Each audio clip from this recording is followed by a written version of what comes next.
Welcome to Permission to Thrive. I'm your host, Suzi Lula. As a spiritual therapist for over 20 years, I have the honor and privilege of ushering women and mothers just like you on a journey from simply surviving to powerfully thriving. I also have the honor of raising our son, Will, who is now a young adult, with my longtime partner, Jamie, so I'm right there on the journey with you.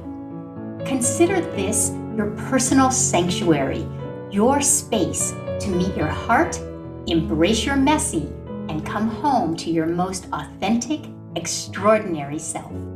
My hope is that you leave resourced and inspired because you are here to shine. Welcome to Permission to Thrive.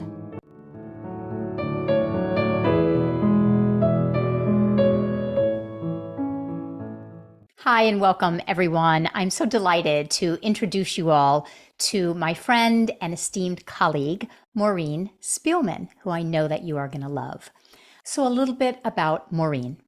Maureen is the founder and host of the Mystical Sisterhood podcast and a Suzi Lula certified soul care coach in the study and practice of spiritual psychology. Yes, that would be me. I certify coaches in this beautiful study and practice of soul care and spiritual psychology. Maureen credits a life-altering diagnosis in 2018 as changing the course of her life.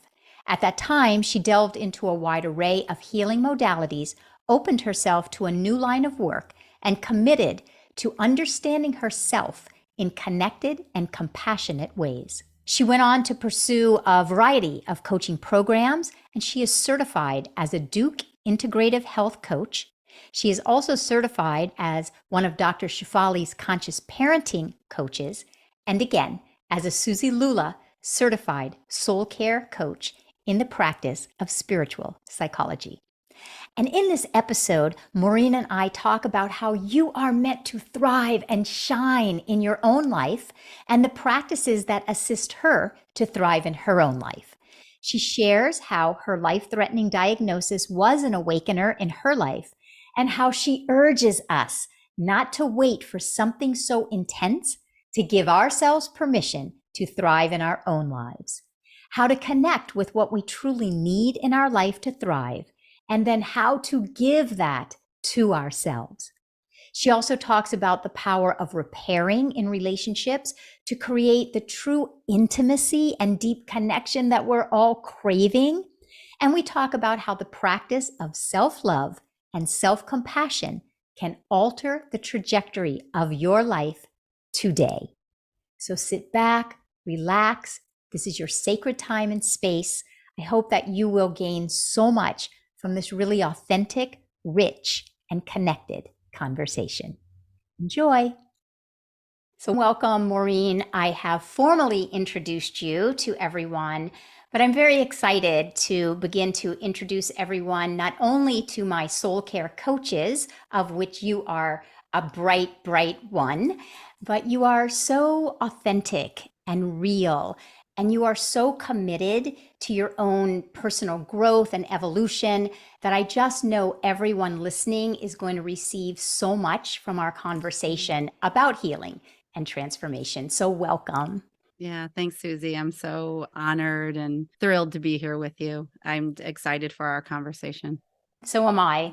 So, because my podcast is called Permission to Thrive, I often love to start with this question of what is your definition of thriving? So, would you like to just share a little bit about that? Yeah, I was thinking about that last night when you offered that. And I think what first came to mind was when I went down the path of coaching a few years ago and I started learning new ways of looking at things, I realized that a definition of thriving for me was bringing my authentic self to each and every relationship and situation in my life.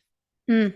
And because I think I saw within myself showing up some places in my full authenticity, and then in other places holding back. And I turned that question on myself like, well, what's going on here? You say you want that, yet you see yourself not, I'm going to say, like at that time. And this is an ongoing sort of intention for myself, is to be myself in every relationship. And we talked about that too, like what we bring to relationships. But I think that's one definition of thriving for sure. And then I was thinking about it a little bit later. And I think another one is, you talk a lot about our relationships too.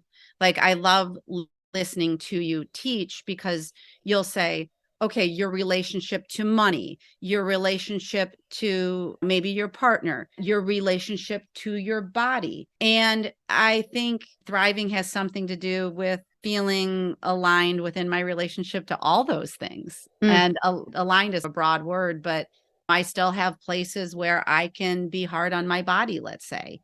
And so that's not thriving if I'm being hard on my body, right? And so thriving is moving into more of a space of fully embracing myself in all parts of myself, all parts of my being. Well, I love those three things that you've highlighted so far. And for everyone listening, I'm hoping you can already begin to relate.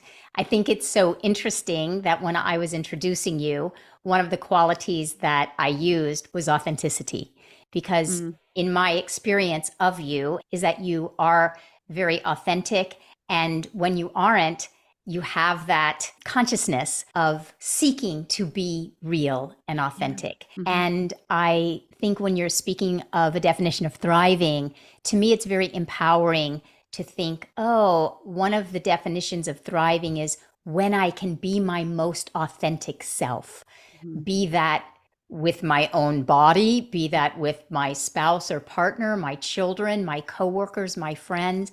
The journey to authenticity is a journey that is relevant to every single one of us. So I'm loving that. And I'm hoping that everyone listening can ask your own self that question. Where are you on your own ongoing journey to authenticity in your life? And as you were saying, we can be somewhat more comfortable and feeling safe being authentic, maybe with one of our children versus a different child or a spouse or a girlfriend. And so it is an ongoing journey to allowing ourselves to show up authentically. So I love that. You didn't overtly say this, but I love that you're alluding to the fact that then thriving is an inner journey. So we are so taught that thriving is about how much money we make or what our body does look like or how much quote success we have or what our children are doing. But what you're saying is that that journey to living a very authentic life is one that excites you, and we can all relate to that. Oh, yeah. Yeah. And I love the way on a lot of the teachings, and when we can talk about that, now or later, but like just when you teach about the inner child and going back to the parts of ourselves that are maybe seeking remothering or the reparenting. I know that you use remothering a lot these days, is that when you were just speaking and I was saying, even with relationship to my body, the two words that came to mind were comfort and ease. And so those qualities of comfort and ease are how I want to feel when I'm with my body and when I'm with money and when I'm with my daughter, or just the comfort and ease as it would be if I went to my younger self with that comfort and ease and said, Maureen, what do you need? Or what did you need? Or what do you want? Or what do you want to say? And all those like really juicy questions that are just so beautiful, that if we could have experienced that, well, we can give that to ourselves now. Those words just come to mind as like a really almost like beautiful way to be with myself and ourselves. I love that you're using the example of our relationships with our bodies. It's a great relationship for everyone to just contemplate for a moment. I think that, again, in our culture, we're so externally oriented and taught that to thrive means your body needs to look a certain way. And that is a very external definition. And I love what you're saying.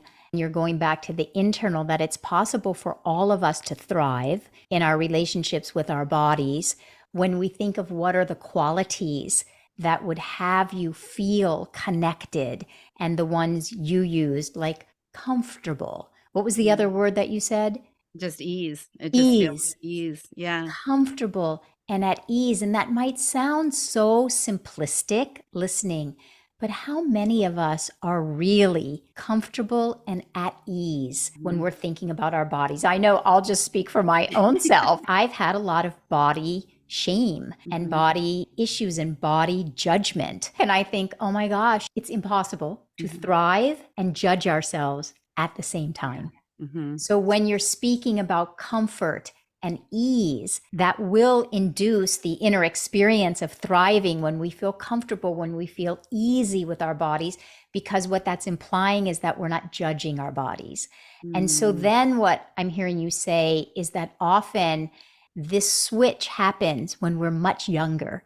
I might judge my body today as a grown adult, but I can remember times in my Mhm. past, things that my sister said, comments that my mom said, maybe very innocently, but the way I ingested those comments was something's wrong with me if I Mhm. don't look a certain way. And so it became externalized. And so what I think I'm hearing you say is that there is a beautiful practice, whether we want to call it inner child, whatever we want to call it, when any one of you listening right now is thinking of your relationship with your body or your relationship with your spouse or your relationship with a child or money or your career, and you can look back in your life and recognize, oh, I ingested messages that have me feeling very unfulfilled. There are needs in me that did not get met. Mhm. I don't know about you. I probably needed to hear, oh my goodness, it can be challenging to be a woman in this culture. I'm right here. I think you're beautiful. Thriving or your relationship with your body is really about how you feel about your body, and give us some autonomy and some Mhm. power, that Mhm. I have the power to create the relationship I want with my body, with my finance, in my marriage, with my children, that power, that Mhm. empowerment. So Mhm. I'm appreciating everything that you're saying. I'm hoping everybody can relate right from the get go. And it brings me to another question. I'm wondering about your journey and how have you been able to give yourself permission to Mhm. thrive? Because again, that is the name of the podcast. And I find it's typically so challenging for us to give ourselves permission to radically Yeah. thrive. Yeah. Radically thrive. What a concept. So, do you want to speak to that in any way? Well, it's a great question. I think that we all have our different journeys. And I was trained as a speech pathologist. And then I went on shortly thereafter to have three children. And they came just about 2.5 years apart. And I think that I was already in survival mode because I was overwhelmed and I was probably carrying some of those qualities from earlier in my life. And then I have my children and I can't figure out how to have childcare and work part-time, and it all just felt like I was kind of swallowed up by it. And I didn't really have a way, like I sought therapy and it was traditional therapy. So it was supportive and it gave me a place to talk and share my experiences. But through the years, Susie, then I was staying home and I would get in my mind and I'd say, well, what's next? What are you going to do? And I certainly didn't feel like I was thriving.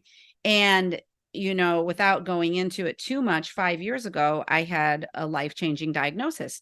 And I knew it was a turning point for me to declare something for myself. I don't think I knew it in the moment. And it was right around that time I was beginning to look into coaching. And because I had a lot of meaning to my life during those years as a mom, but I wasn't allowing myself to have a lot of meaning. I wasn't appreciating myself. I mean, there's so many things through the coaching journey and everything that you've taught that were almost like tools or things to turn to that can so greatly help a person going through, whether it's what I went through in my mothering journey, my stay at home parenting journey. These are real tangible things that are invisible and you can't pick them up and put them on a table. But if I would have had any of the things that I've learned in the last 2 to 3 years, my life would have been different during those years. And that's okay. It was what it was. But I had a life-changing event.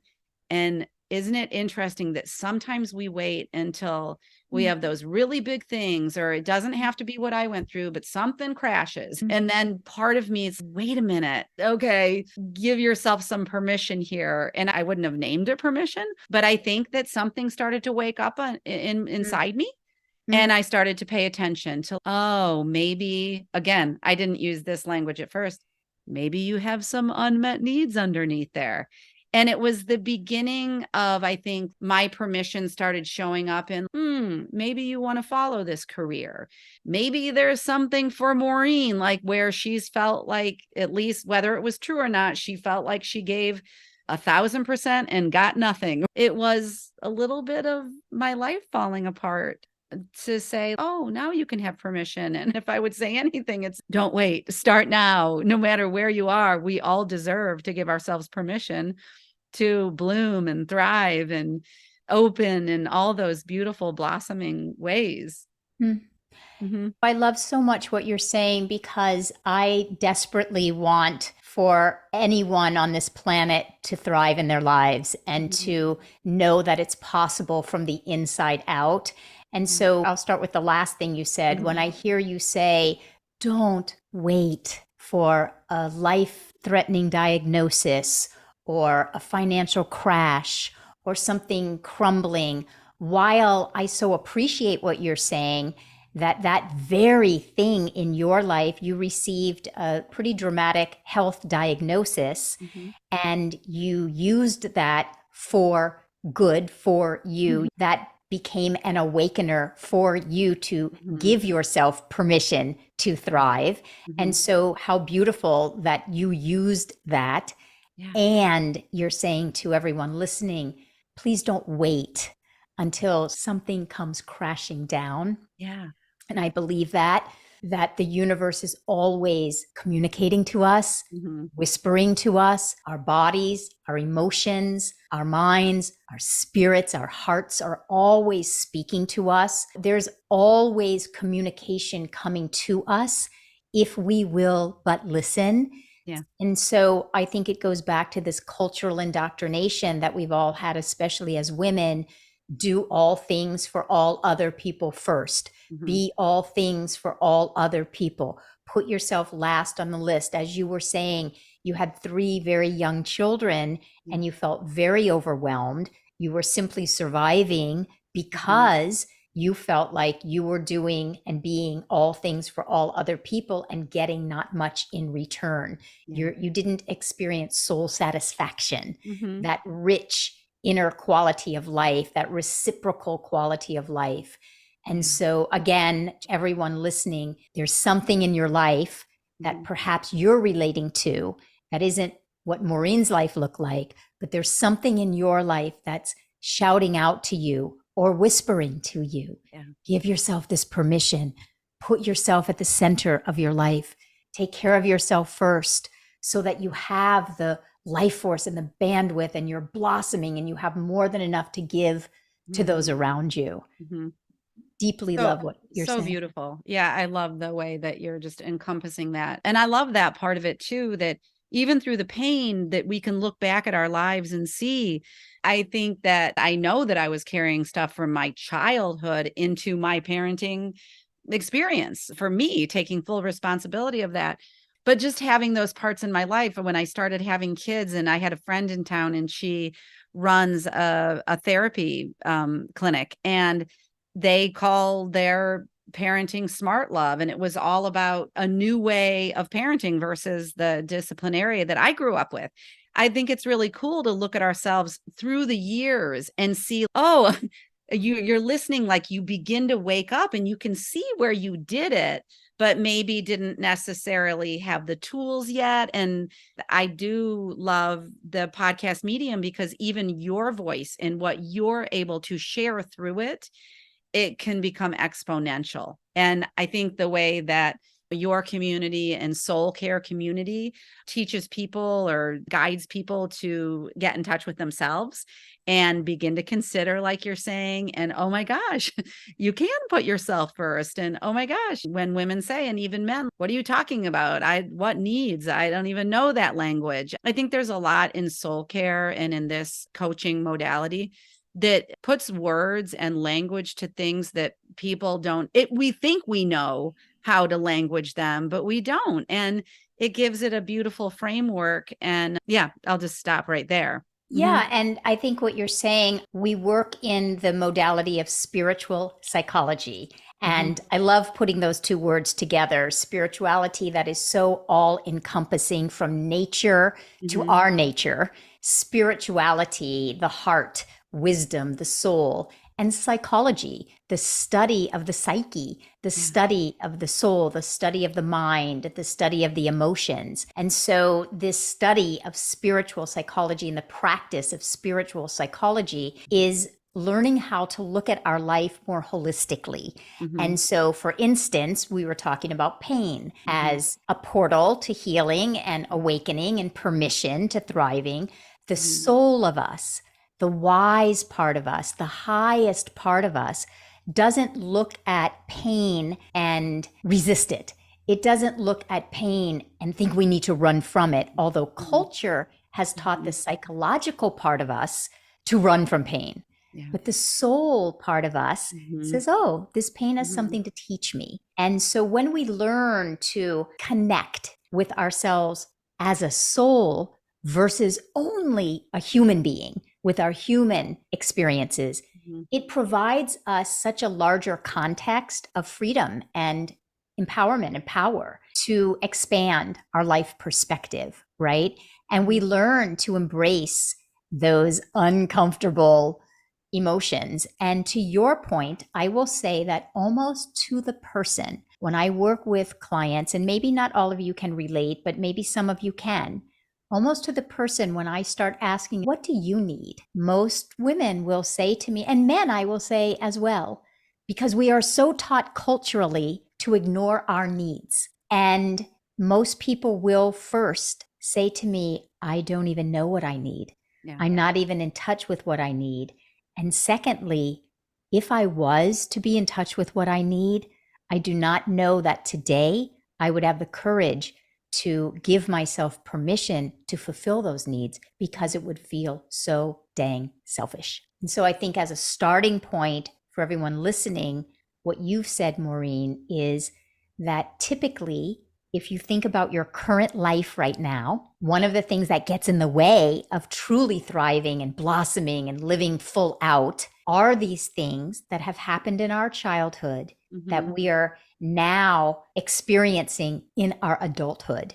Yeah. So perhaps something that happened to me in my childhood, I reference this example often, but in my childhood, I felt not very cared for by my mom. It was my experience. And so often I can be smack in the middle of my intimate relationship with my very giving husband, very generous husband. And I can be sitting there on any given day going, I want him to be my knight in shining armor. I want him to come take care of me, right? Because I am bringing with me the unfulfilled need of a little girl who needed to be cared for and connected emotionally by a mom. And that little girl is right here going to this guy externally. Will you take care of me? And will you fulfill a need in me that someone else didn't? Yeah. That is just an example, to your point, of how we bring unmet childhood needs right here, smack in the middle of our current life. Yeah. And what I've learned is that even on the best of days, when Jamie could fulfill and check off all the boxes, it is still temporary and it is still not really soul fulfilling until I go back and emotionally connect with that little younger one in me that so needed it. So before I toss it back to you, Maureen, I just want to invite everyone listening, perhaps take a moment, look into your own life. You are here to thrive. You are here to shine and have a full on, full out, like, yes, I'm thriving. And one of the things that might be getting in your way, and one of the things you can do, is look back and ask yourself, what might have happened to me as a child that I'm still carrying in my adult life that I could go back and embrace so that I can full out shine. So anything that you'd like to say to that, either about your own personal life, about clients that you work with in your practice? Just listening to you, Suzi, I think what comes to mind is another layer of what it means to thrive for me is to take full responsibility for myself, but also enjoy the process of getting to know these parts of myself that show up. I think before we talked, I was saying to you, you said, "Oh, does anything come to mind?" And is this idea of the way our survival selves show up and the ways that we had to cope when we were young. And like you're saying, the Suzi that shows up sometimes with your partner is not maybe in highest consciousness sometimes. And I experience the same. So when that survival self shows up, I mean, we could do a whole podcast on primary relationships. We know that. And that's like, I sometimes feel too, like our closest relationship, it'll be, oh, I'm checking the boxes in all these different areas. And then I still know that I have work to do. I still know that, okay, Maureen, there is more here for you. And to, cut and run, that would be the seemingly easiest thing to do. But the real challenge is going in and seeing. That's why the soul care work is so powerful too, because I've learned not only how am I defended or you ask in your relationship course, I think is it the conflict to connection. It's one of the ones with Jamie. And I always love the question of how do you occur in your relationship? And occur is like a cool word. I like that because then you're like, oh, how do I occur? And that's like a direct, for me, that question alone is a direct inroads to be like, oh, how are you showing up? And like, ooh, wow, you really are still showing up with some of the remnants of your childhood. And I don't think it's ever going to be gone. But where do you need to go and attend to yourself? And where are your unmet needs? And I think through the process with you, which has been so beautiful, is that I've been able to understand myself. I think thriving is like understanding yourself, the way that you're showing up, having complete and utter compassion for those ways that are coming forth, remothering and trying again and pairing that. I always say one of my life rememberings is how to be a really effective communicator. And that shows up in my relationships. And so even my kids are 22, 20, and 18 now. And for any listener out there of any age child, grown adult child, it's always a refinement. And I'm sure you're doing it too, but therein lies the challenge and the opportunity. Okay, Maureen, go back again. And sometimes given where I came from, it's pushing myself. It feels like jumping off a cliff, but I can do my inner work, but if I also want that outer world to have an effect on that, I have to be willing to engage in new ways, to challenge myself. I don't know if that's the word you would use, but it's the dance and it's my work and it's the work of the clients that we guide. And it's not linear. I mean, you always teach the spiral, right? And just that don't expect any of this to be linear, that you're going to do 6 months of this and then everything's going to be all namaste, right? I always laugh how Jamie always does that. Like the heavenly voice. No, but we know we're in the right direction. Exactly. You've said so many beautiful things. So I'm going to start with the most current thing and I'll work backwards. I don't know that you said this exact word, but the word I kept hearing is repairing, going back. And I always tease that if I ever wrote a parenting book or a couples book, I would call it reparative parenting because I feel that as a culture, we so undervalue the power of repairing. And our children, our partners, no one really needs us to be perfect. Yeah. But when you used the word earlier, accountability, responsibility, Jamie, you don't need me to be perfect in our relationship. But if I do stumble, if I am imperfect, if I do fall down, if I treat you in a way that is disrespectful, or Jamie or Will, the value of going back and saying, I apologize. Can I have a do-over? I call it do-over parenting. That was my parenting. Can I have a do-over? Can I have a do-over? Yeah. It's to the other person. It's so respectful because it says to the other person, I see you. I see myself and I see the way I treated you. And that isn't what I seek for our relationship.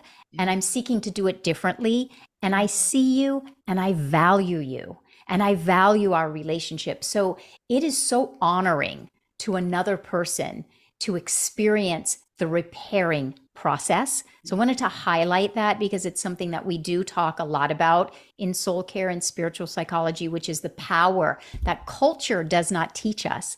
But there is a power in repairing that I am urging anyone and everyone listening to take 5 minutes, 3 minutes, 30 seconds to ask yourself, where have I been disrespectful to myself? Where have I been unkind? Where do I judge the you know what out of myself? And how can I go back and repair that? Because your core self will feel so seen, will feel so valued, will feel so cherished when you go back to yourself and say, I've been disrespectful to myself. I've judged the you know what out of my body. That's not what I want to do. I'm doing the very best I can and I've judged how successful I am, or I'm doing the very best I can and I judge the you know what out of myself every day as a parent. Like, that's not how I want to be. When you repair to yourself, it's invaluable. And then, as you said, I speak in spirals. I always see things like starting with my inner self and then spiraling out. Then once I've done it with myself and I feel how good that feels, then I might come to you, Maureen, or go to Will, my son, or my husband, or a girlfriend and say, wow, I see the way I showed up. And you mentioned, I always ask myself, I think it's in the Undefended Heart, the course you're referencing with me and Jamie. I often ask myself, how do I look in this relationship this morning? How do I look right now if someone was a fly on the wall in my kitchen this morning and they heard the tone of voice I was using this morning? If I was the other person, if I was a neutral observer, how the heck do I look, right? Absolutely. Yes. And then that leads me to one of the last things that you said that we talk about often, that we could also do an entire podcast on. And that is the undervalued nature of compassion and self-compassion.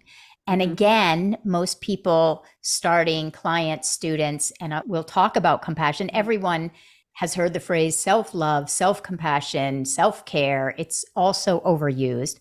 But very few of us actually really experience, and I'm going back to words you used at the beginning, the qualities of ease and comfort, like the feeling that you feel when you can say to yourself, oh, well, I'm only showing up that way in the kitchen with my husband because I was neglected as a child and I was neglected.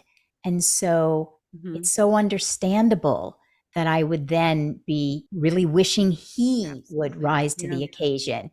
It's so understandable because I was neglected that I'm going to expect something from someone else. And that the way of mothering and nurturing and nourishing and embracing ourselves is so absent in this culture. It's so void in this culture because our culture is all about hustle and how much money you make and how many hours you work to get the bank account you need, to get all the things that you need, to be in the right neighborhood, to have all the right toys, to have the right accolades and achievements so that you'll feel good or your kid has the right achievements. And I was right in there with everyone. So no judgment from me, because I was definitely one of those individuals of, if my kid goes to XYZ school, then I must be doing it okay. If my child behaves when we're at a restaurant, I must be okay. But if my child misbehaves in said restaurant, I can go beat myself up as being a failure.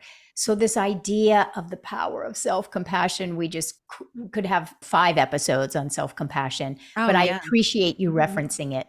Very much. And I love the examples you just gave too, because in circling back to that, how you always offer like your relationship too. And you can have something like 2 of my kids are in college, and okay, Maureen, what's your relationship to the college application process or the college? And it's such a great, it gives the listener and a person the opportunity to be like, oh, what is my relationship to that? And I think that that can be a really valuable question. And just to be able to say, and to know that if your relationship is one thing a year ago, it can be, or a day ago. I think that we talk about that sort of things in spiritual psychology is that the next day you can have a new relationship to it. Yeah. And that's what that I think that's, I mean, what bigger gift could we have if we knew Yeah. that we were always beginning again?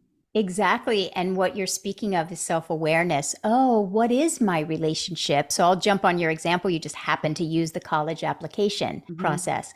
And so when Will was going through the college application process, I actually did ask myself that question. Yeah. Oh, what is my relationship with the college application process?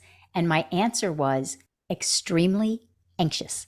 I Mm-hmm. was so anxious and Yeah. wanted to control and manage and make sure he answered the questions well and got them all in on time and presented himself as the shiniest version of himself. And that was real. And I'm just being honest and transparent.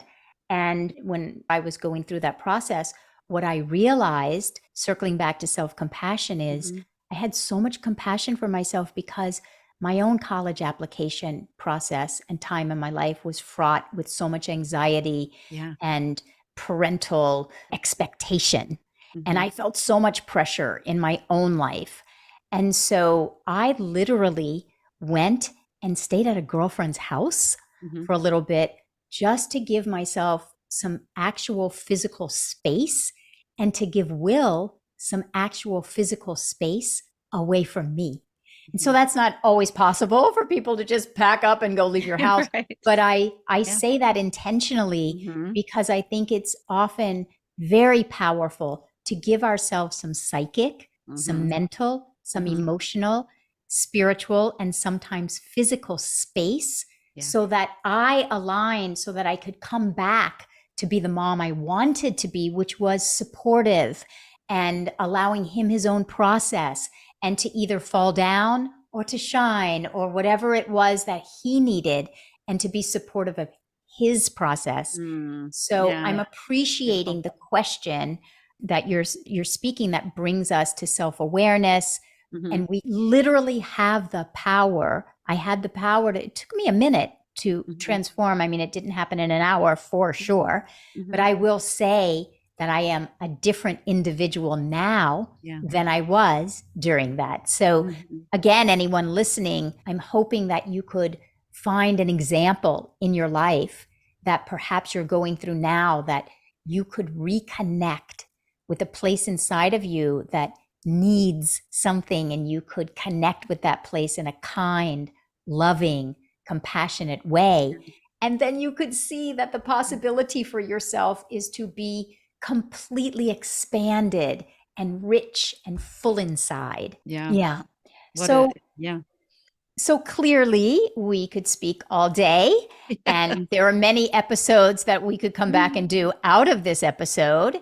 And I'm wondering if you had anything, when you think of the thread of this conversation, is there anything that you would like to leave everyone with as a takeaway or something that sums it up or comes full circle to you? I think that compassion is this really big word in the front of my mind right now. And that being non-judgmental, but being with, I use that word ease in the beginning, but easy on ourselves. And I was thinking when I shared the example of always working on my communication, there's parts of me outdated or cultural that will say like, Maureen, this should be easy, but what is really being called for is that compassion. And so, and sometimes the biggest, I feel like for soul care, spiritual psychology, one of the biggest leaps can be compassion.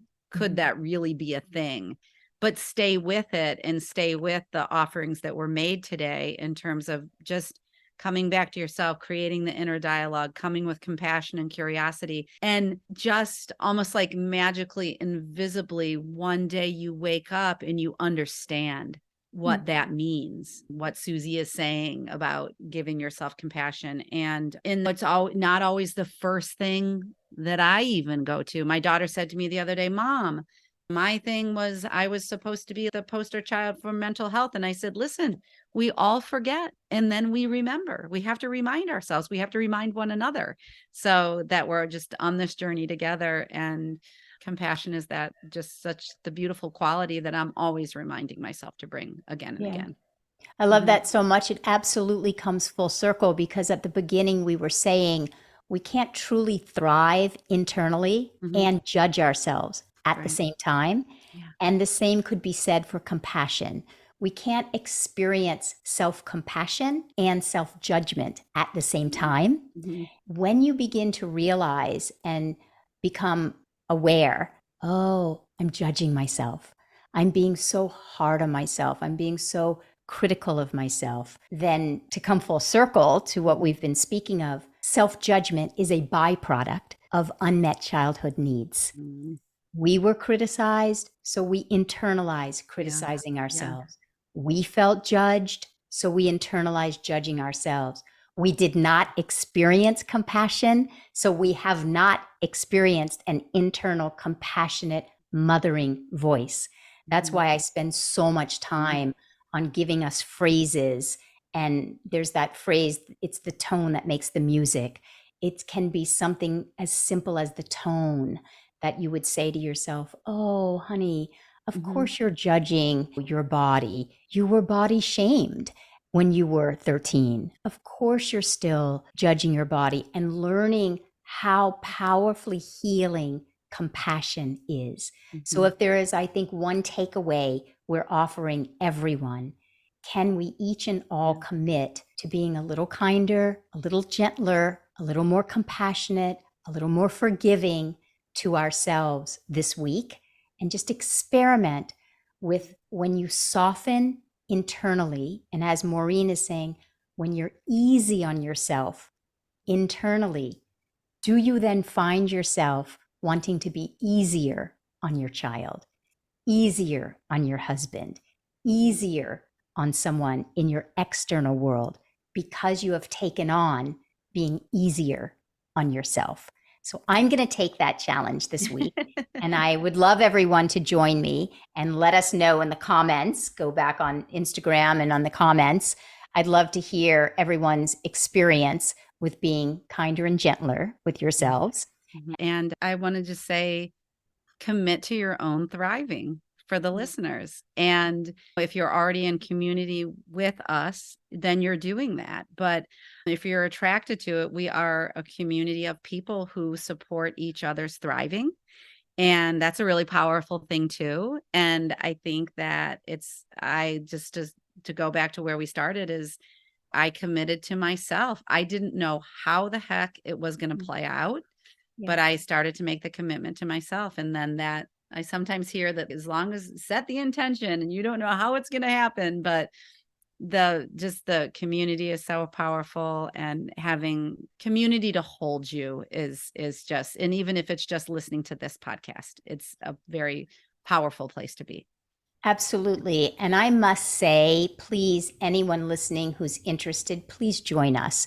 Reach out, email me, Suzi@SuziLula.com, team@SuziLula.com. Email us, join this community, because I will say that in my life to date, and there are many, many, many beautiful communities out there, and I will say that this community that we are creating, it is one of the most supportive, caring, safe. The depths of the authentic sharing that we share with each other, the things that I have brought in, that I have shared about myself and my journey, and then the deep listening and support that I have received back is really unparalleled, and it enriches my life, and it is a lifeline for me. And so absolutely, there's an open invitation to please join us. It's one of the most soulful, heartfelt, deeply safe, and supportive communities I've ever experienced. So thank you for sharing that. And I would also just love, of course, I put in the show notes where to find you, Maureen. I would be remiss not to mention you have your own beautiful podcast, of which I was a guest.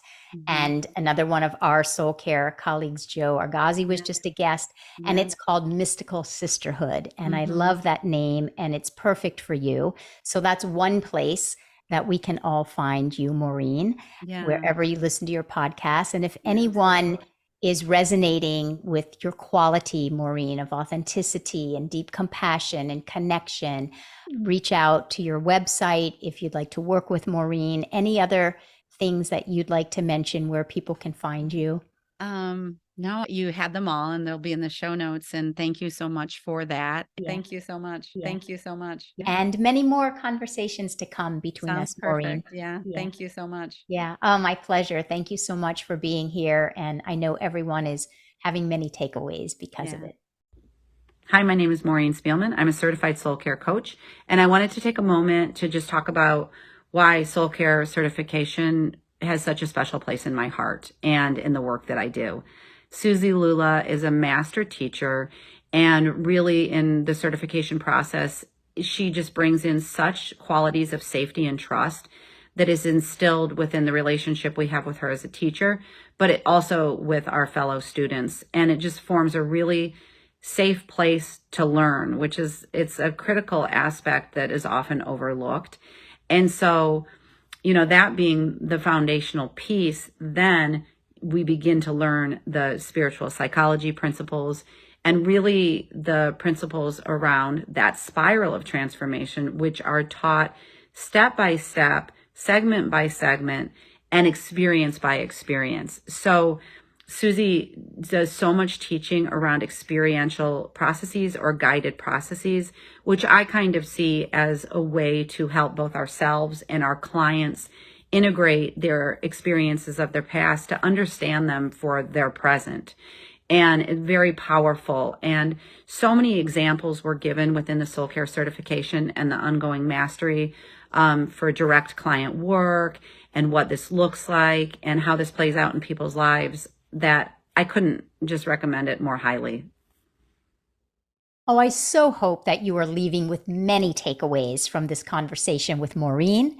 And if you'd like to become part of my soul care community that we spoke about, please email Suzi at suzilula.com or team at suzilula.com, and we'll send you all the information that you need. And as always, if you are receiving value from these episodes, and this one in particular with Maureen, please hit your subscribe button so that you don't miss an episode. And also consider writing a 5-star review, because that really assists us in paying it forward, allowing this message to get out to more individuals that you are here to shine. Everyone is meant to live a thriving life. So much love, everyone, and give yourself permission to thrive this week. See you next week.